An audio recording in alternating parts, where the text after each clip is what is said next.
वक्फ वक्फ वक्फ आजकल जहां देखो वक्फ की ही चर्चा है। इसे लेकर फैक्ट कम और भ्रांतियां ज्यादा फैल रही हैं। पहले जानते हैं कि इस बिल में है क्या।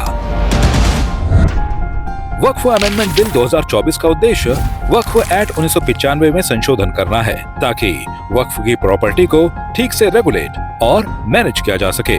इसके साथ ही मुसलमान वक्फ रिपील बिल 2024 का उद्देश्य मुसलमान वक्फ एक्ट 1923 को रद्द करना है, क्योंकि ये अंग्रेजों के जमाने में बना एक पुराना कानून है जो आज के हिसाब से गैर जरूरी हो गया है, जब ये पूरी प्रक्रिया सुधार की है। वक्फ के मैनेजमेंट में इक्वालिटी, ट्रांसपेरेंसी और अकाउंटेबिलिटी लाने के लिए है, तो फिर इतना शोर क्यों है?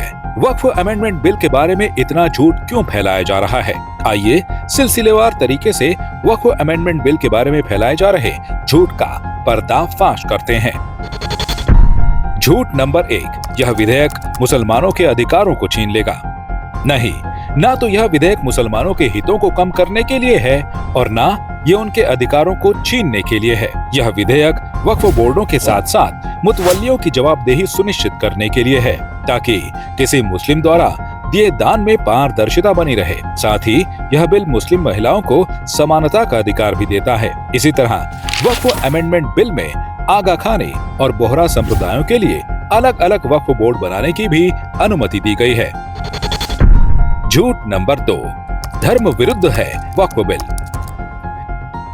जब जब सरकार अल्पसंख्यकों के लिए कल्याणकारी कदम उठाती है, तब तब विपक्ष यह भ्रम फैलाता है कि ये इस्लाम के विरुद्ध है, जबकि सच्चाई इसके उलट होती है। 2019 में भी जब सरकार ने मुस्लिम महिलाओं के हित में ट्रिपल तलाक को खत्म किया था, तब भी विपक्ष ने खूब हल्ला मचाया था। वक्फ अमेंडमेंट बिल हर वक्फ बोर्ड को दिए दान का हिसाब रखने के बारे में मौजूदा समय में तमाम वक्फ बोर्ड में होने वाली धांधली को रोकने और उन्हें पारदर्शी बनाने के लिए यह अमेंडमेंट जरूरी है। झूठ नंबर 3, वक्फ बोर्ड में गैर मुस्लिमों को शामिल करने से मुस्लिमों के हितों को नुकसान होगा। वक्फ बोर्ड में 2 गैर मुस्लिम सदस्यों के शामिल होने से बोर्ड को बेहतर तरीके से चलाया जा सकेगा, बेहतर मैनेजमेंट और स्पेशलाइजेशन का फायदा मिलेगा। तो देखा आपने, विपक्ष के झूठ और भ्रामक प्रचार से हम कितने तथ्यहीन दावों को सही जानकारी समझ बैठे थे। तो अब कोई आपसे वक्फ अमेंडमेंट बिल 2024 के बारे में बात करे तो आप सही और पूरी जानकारी से उन्हें जवाब दें। ये संशोधित विधेयक किसी के अधिकार छीनने के लिए नहीं, बल्कि वक्फ बोर्ड को नए जमाने के हिसाब से मैनेज करने और ट्रांसपेरेंट बनाने के लिए है।